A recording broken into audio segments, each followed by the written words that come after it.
So bring your snorkel and your mask. We're going down deep. I'm going to start this morning by playing a game. The title of the game is Define That Word. I'm going to read you a definition, and you tell me the word of the definition I'm reading, okay?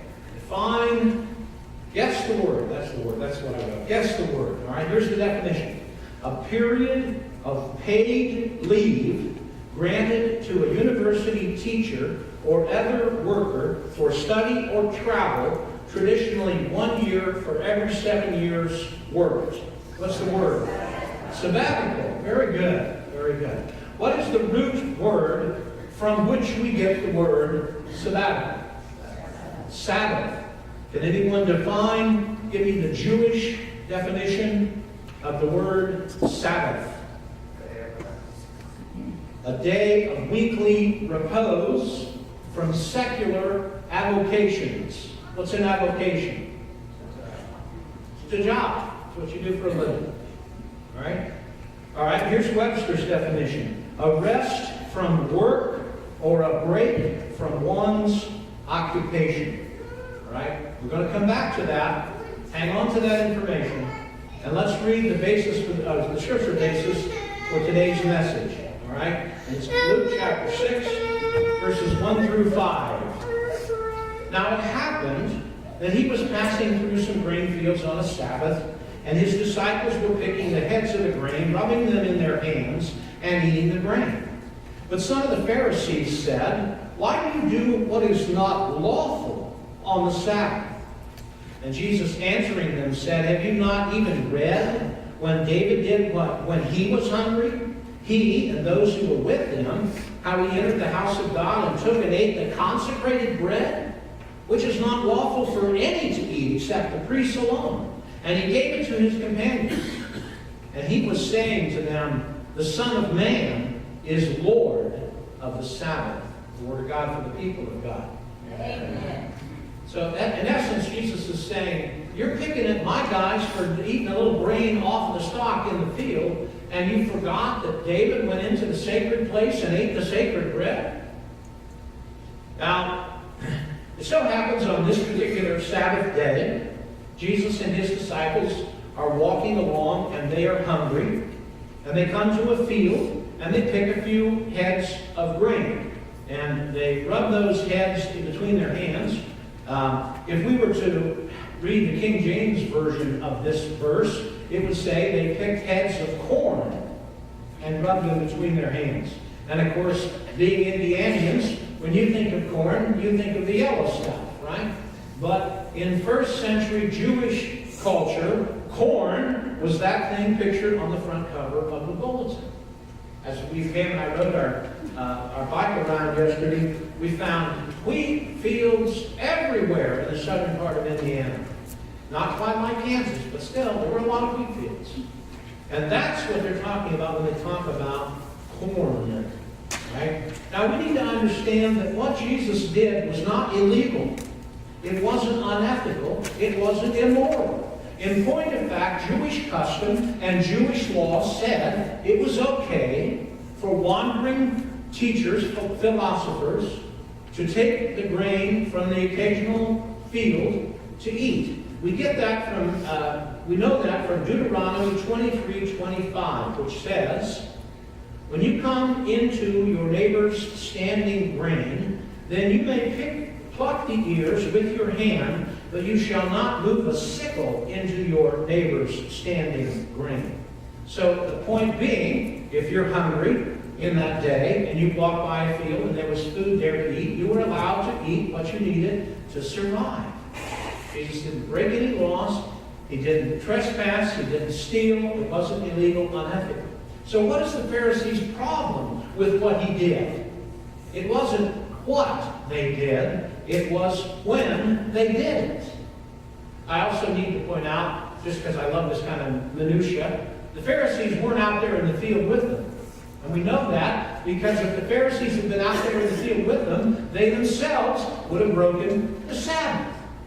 But there were some people who were friends of the Pharisees who were out there, who saw what was going on and reported back to the Pharisees, and thus the conversation.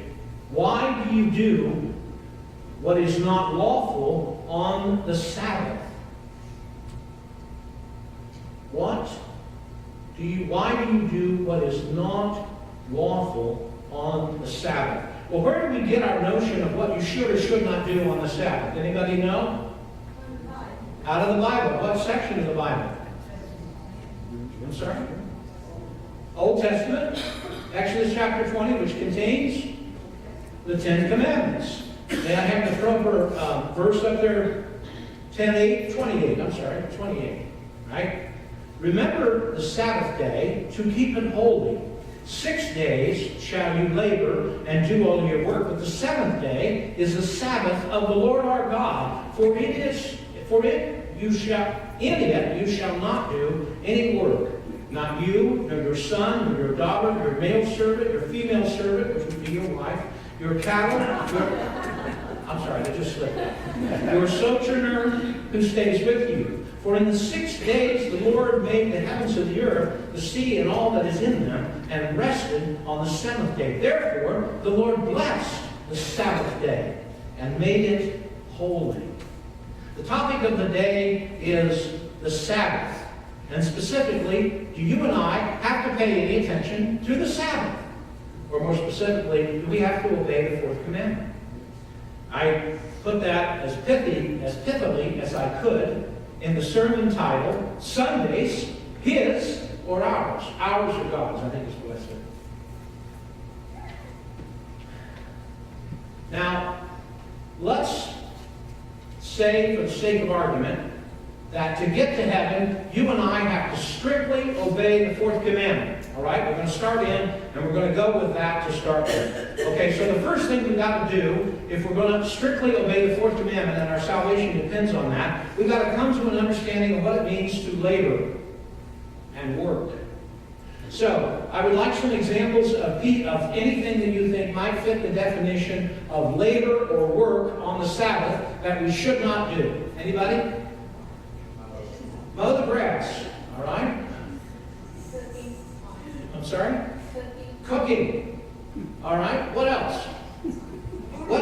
What fits the definition of labor or work? Working for pay.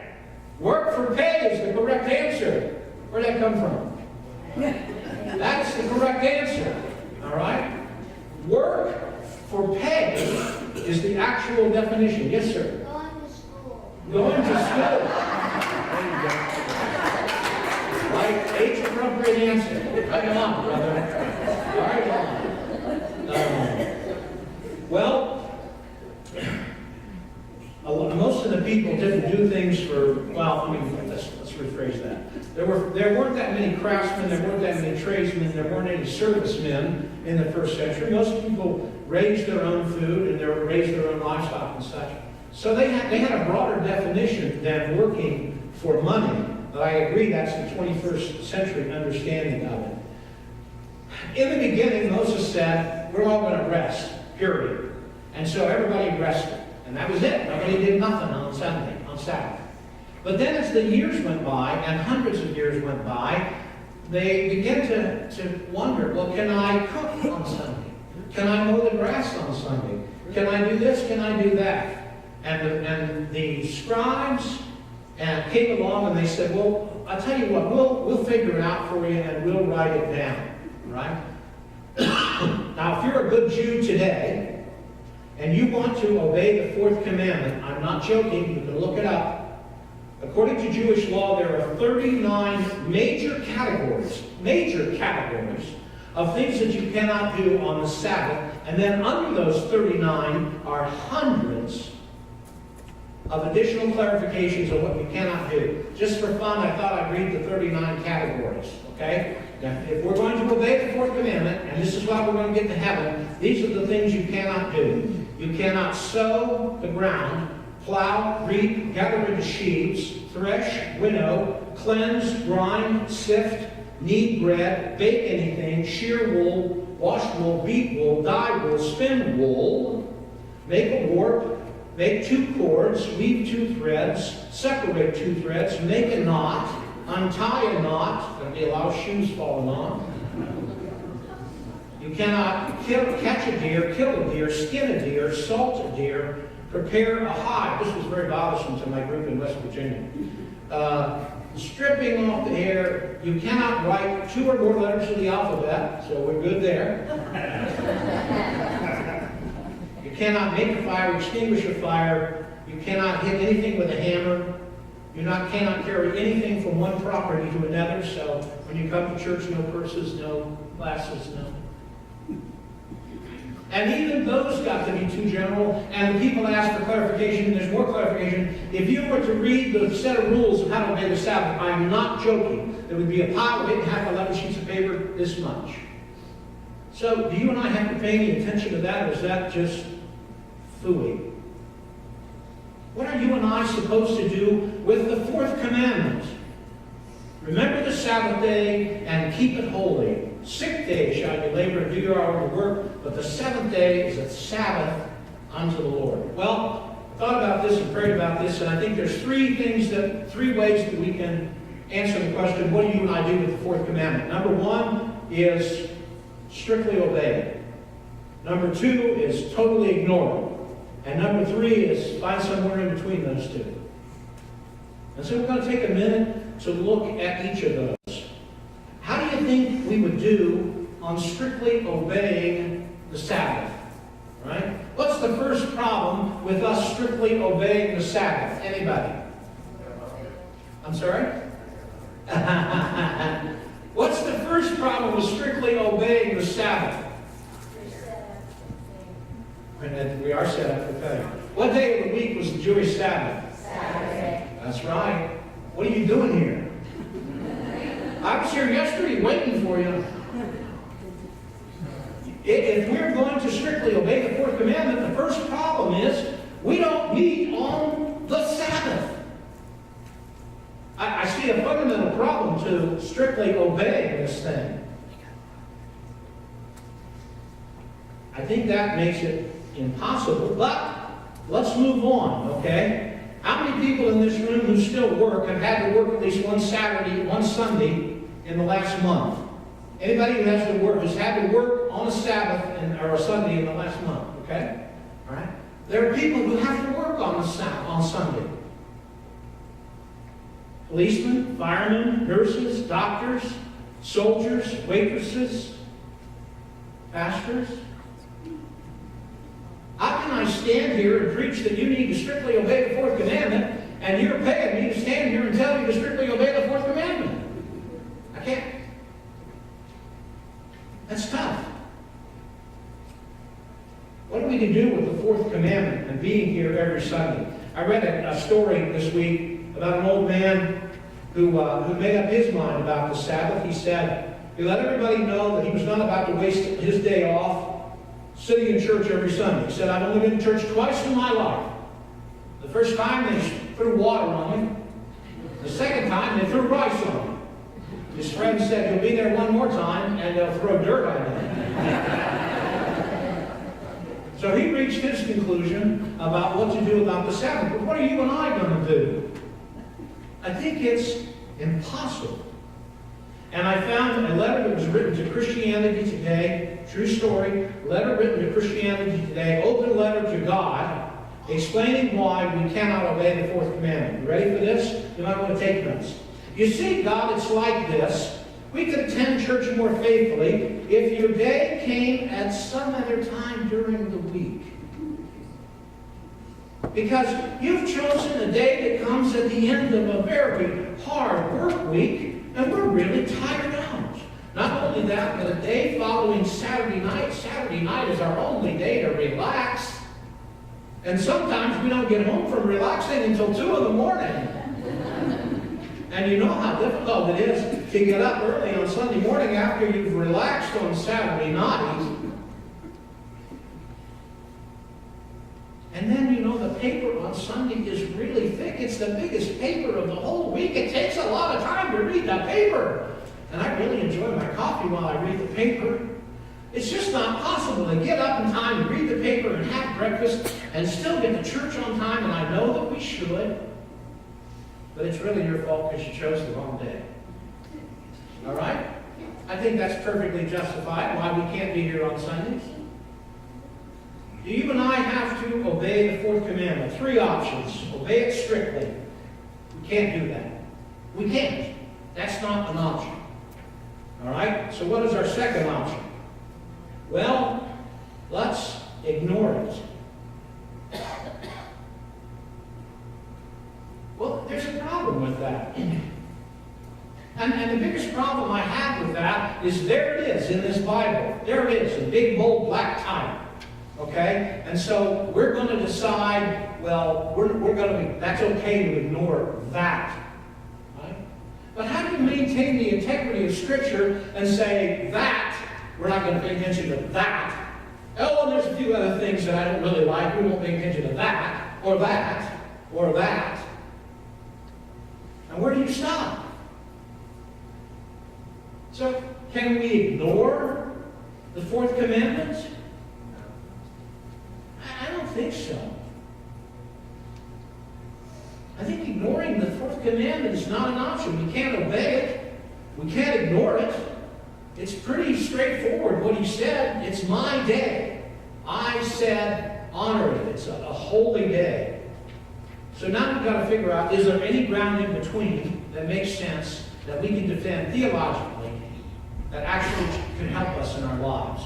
And I think there is. And the middle ground is, what was God's intention for declaring the Sabbath? What was behind all of that? For all of us to take a rest from work and a break from one's occupation. That was the definition, right? So that means that we should probably be out fishing. I think this would be a great time to go fishing. Or, I'm a little tired of riding the Harleys, but we could go play golf. Or we could just go out for an early dinner. I mean, that would be stopping and resting from our occupation, right? But there's something more to it than just stopping and taking a day off from our occupation. We don't need to go back to the first word that's in that commandment. Could you put up Exodus 28 again? Let's see if my version has remember. Remember. Why would you start a commandment out with remember? Remember indicates we are to go back somewhere and think about something that happened back here and remember it. And what is it that we're supposed to remember that makes the seventh day holy? Genesis 2:1. Can I have that? Genesis 2:1. By the seventh day, God had finished the work he had been doing in creating the world. So on the seventh day, he rested from his work. Not only did God rest on that day, but he blessed the seventh day and made it holy. What does the word holy mean? Set apart. Set apart. It's different. It's different. Because on it he rested from all the work of creating that he had done. The Sabbath day is set apart. The seventh day is set apart for a reason. It isn't about strictly obeying the fourth commandment. It's about honoring the intent of the fourth commandment. God blessed the Sabbath, the seventh day, and made it holy.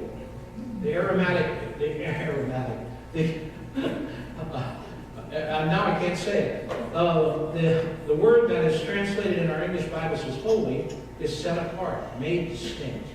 Remember the seventh day of creation, the day that God stopped his creation activity and just rested. Remember, the seventh day is to be a day of rest, a day when we stop doing what we ordinarily do and focus on God. I think that there are 4 reasons why we cannot ignore the Sabbath, nor can we strictly obey, or ignore the fourth commandment or strictly obey the fourth commandment. I think there's middle ground. I want to very, very quickly point out what the Old Testament had to say. I mean, this is more documentation as to why we cannot obey this. Can I have Exodus 31:12, please? And then the Lord said to Moses, say to the Israelites, you must observe the Sabbath. This will be a sign between me and us for the generations to come, so that we may know that I am the Lord who makes us holy. Observe the Sabbath because it is holy to us. Anyone who desecrates it must be put to death. We've got to strictly obey the Bible, folks? Anybody who desecrates it must be put to death. Whoever does any work on this day must be cut off from his people. For 6 days work is to be done, but the seventh day is a day of rest, holy to the Lord. Whoever does any work on the Sabbath day must be put to death. The Israelites are to observe the Sabbath, celebrating it for generations to come as a lasting covenant. You and I are Israelites by grafting. It applies to us. All right, quickly, what does the New Testament have to say about the Sabbath?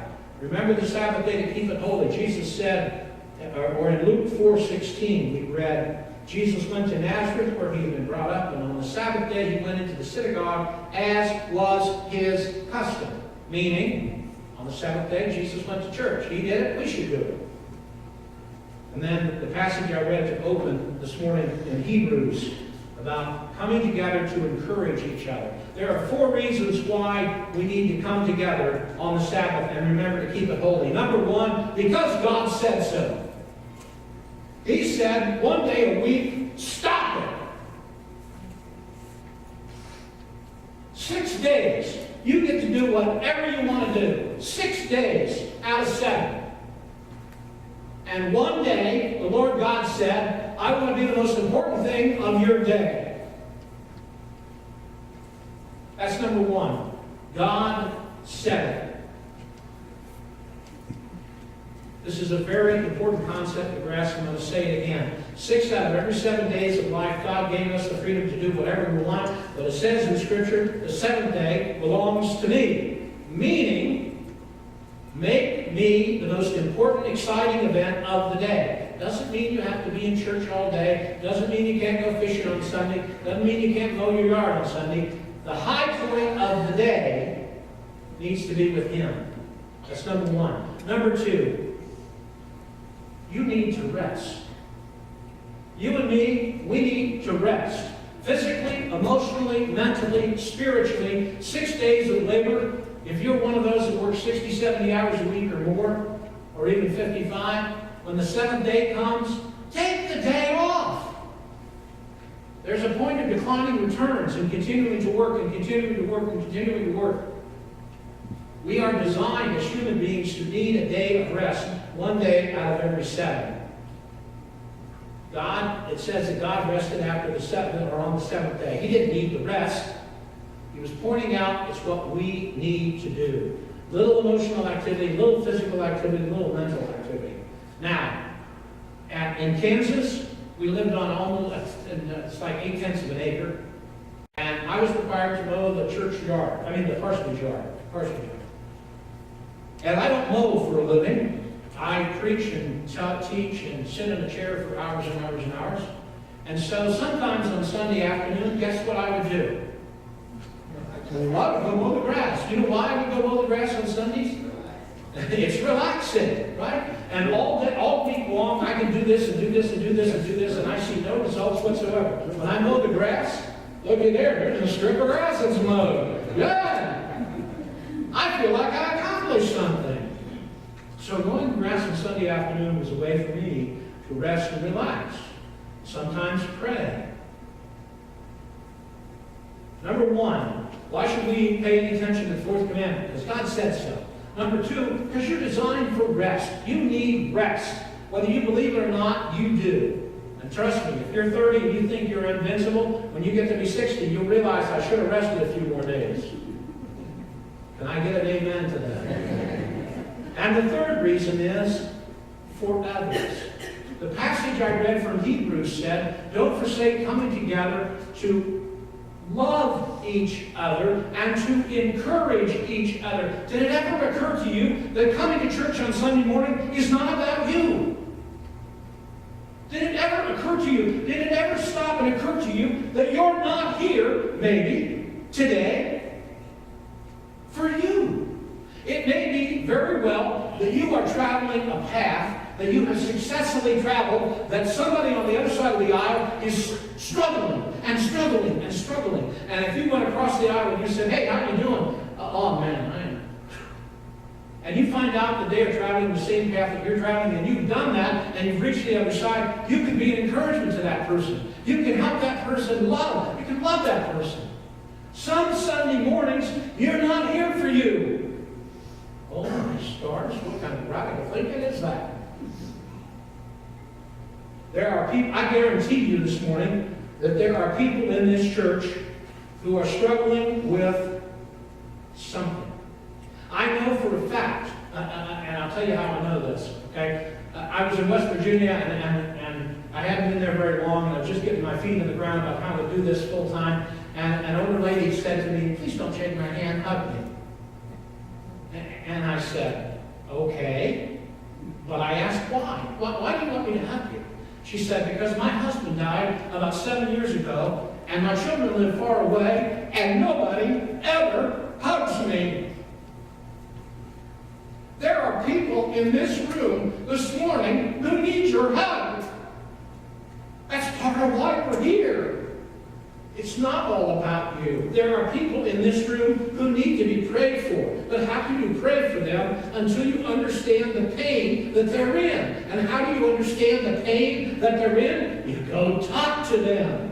You stand out there and have a cup of coffee or drink and eat a piece of cookie. And you talk to somebody that you don't know, and you absorb some of their pain and travel with them. So there are people in this room, and I'm not thinking of anybody in particular, who are struggling with addictions. And I know that to be true. And there are people in this room who have lived 10 years, 20 years, 30 years with a coin in their pocket, addiction-free. Don't you think the ones who are struggling wouldn't like to know there's another side to this? We are here for each other on some Sundays. And here's the fourth reason. Because how you approach the Sabbath is also a revealing of your attitude towards Jesus Christ. If you have to come to church, I question your spiritual walk. If you can't wait to get to church, if you are so excited to come together and to sing and to pray and to praise and to meet other people, I think you have pretty good assurance of your spiritual condition. Now, last week I preached a sermon that said, who you are is what you do, and what you do is who you are. And I got a comment, which I appreciate, and that person said, yeah, but you don't earn your salvation. But that wasn't the point of the sermon. The point of the sermon was, what you do reveals whether you're saved or not. And of course, salvation occurs through your belief in certain things about Jesus Christ. You can identify how you feel about Jesus because of your attitude towards the Sabbath. Those who come joyfully to Him to thank Him for life and to praise Him for His graciousness, those folks are believers. Those who come excited about the idea of being here, those folks are believers. Those who are thrilled at the idea that they can get closer to and know more about the unseen power of the universe are believers. But those who don't want to be here, who resent being here, are not believers. Those who came to make somebody else happy are not believers. Your attitude about the Sabbath will reveal your heart. I think there are 4 reasons why we need to honor the 4th commandment. Number 1, because God said so. Number 2, because you need a day of rest. I need a day of rest. My Sabbath is yesterday. That's why some of you who tried to reach out and connect with me didn't connect yesterday, because I was on my Harley. That's my Sabbath day. Number 3, you come here for others. Not just for yourself, but for others. And number 4, it shows something about our attitude and our hearts. I'm going to close with an old story from West Virginia. True story. It actually is a parable of everything I tried to teach this morning. Back in the day, the only way the coal cars could get out of the coal mines were if they were pulled up one little car at a time by a mule. And there were dozens of mules that worked in the mines.